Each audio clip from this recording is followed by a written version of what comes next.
রাজধানীর এই স্থানটাতে আসলেই মনে পড়ে যায় সেই জুলাই শহীদদের কথা, যেই শহীদদেরকে পাখির মতো নির্বিচারে গুলি করে মারা হয়েছিল, যাদের মধ্যে জেনারেল শিক্ষার্থী এবং মাদ্রাসার শিক্ষার্থীও ছিল। সেই লাশগুলো, সেই শহীদদের স্মরণে এখানে জুলাই শহীদ স্মৃতি স্তম্ভগুলো টাঙিয়ে রাখা হয়েছে বা এই স্তম্ভগুলো দাঁড় করে রাখা হয়েছে। উপরে শহীদদের নাম, সাথে তাদের ছোট্ট বিবরণী উল্লেখ করা হয়েছে।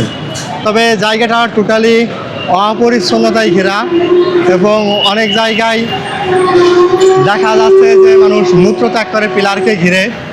তো এইটা আসলে আকাঙ্ক্ষাজনক না, খুবই দুঃখজনক।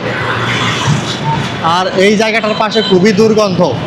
তো যাই হোক, এই সেই জায়গা যেই জায়গাতে নির্বিচারে জুলাইয়ে শহীদ করা হয়েছিল ছাত্রদেরকে, এবং তাদেরই স্মরণে এখানে বেশ কিছু সংখ্যক স্মৃতিস্তম্ভ রাখা হয়েছে।